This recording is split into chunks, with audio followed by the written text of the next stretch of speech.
மகா நடிகன் செவாலியே சிவாஜி கணேசன் அவர்களின் திரைப்பயணத்தில் கல்யாணியின் கணவன் 1963ஆம் ஆண்டு வெளிவந்த தமிழ் திரைப்படமாகும். வேலவன் அவர்களின் கதையில் உருவான இந்த படத்தை திரைக்கதை எழுதி இயக்குனாரு ஸ்ரீ ராமுலு நாயுடு அவர்கள். மேலும் தனது சொந்த தயாரிப்பு நிறுவனமான பக்ஷிராஜா ஃபிலிம்ஸ் நிறுவனத்தின் பேரில் தயாரித்தார். இந்த திரைப்படத்தில் சிவாஜி கணேசன் அவர்கள், பி சரோஜா தேவி ஆகியோர் முதன்மை கதாபாத்திரத்தில் நடிச்சிருந்தாங்க.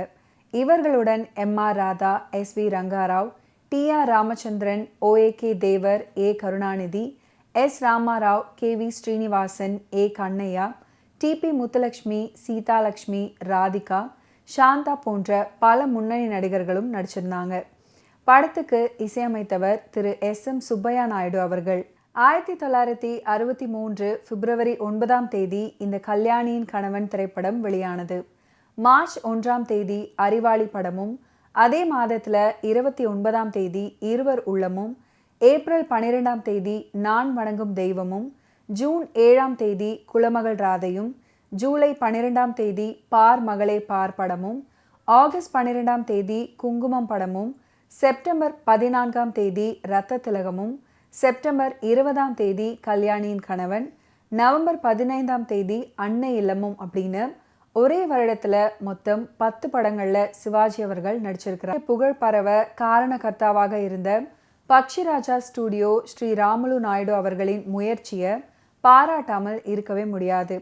எம்ஜிஆர் நடிப்பில் 6 மொழிகளில் 1954ஆம் ஆண்டு வெளியாகி தமிழில் குடியரசுத் தலைவர் விருது பெற்ற முதல் திரைப்படம் அப்படின்ற பெயரையும் பெற்று அந்த காலகட்டத்தில் 90 லட்சம் ரூபாய் வசூலித்து சாதனை படைத்து நின்ற பக்ஷிராஜா ஸ்டுடியோஸ் நிறுவனத்தின் தயாரிப்பில் வந்த மலைக்கள்ளன் படம் ஒன்று போதும். கோவைக்கு பெருமை சேர்க்கும் வகையில் அவர் தயாரித்த படங்களின் பட்டியலை நினைத்தால் மலைப்பே ஏற்படும்.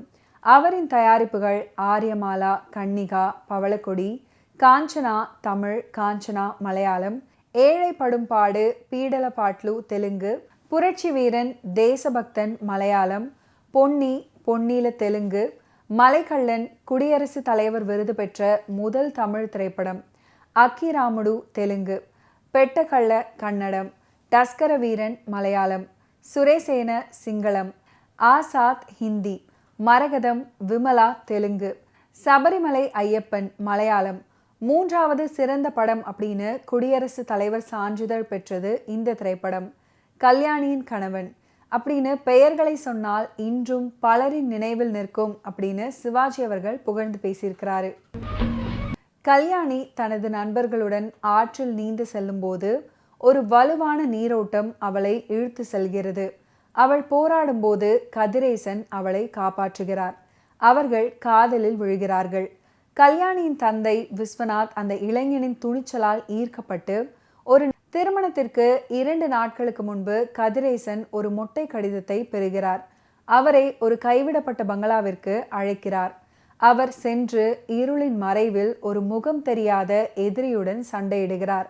அதன் முடிவில் அவர் தனது காலடியில் ஒரு கத்தியுடன் ஒரு உடலை காண்கிறார். அவர் அவசரமாக அந்த இடத்தை விட்டு வெளியேறாரு. மறுநாள் காலையில் அனைவரையும் அதிர்ச்சிக்குள்ளாக்கும் கதிரேசன், மணமகள் நல்ல நடத்தை உடையவள் அல்ல அப்படின்னு கூறி கத்துறாரு.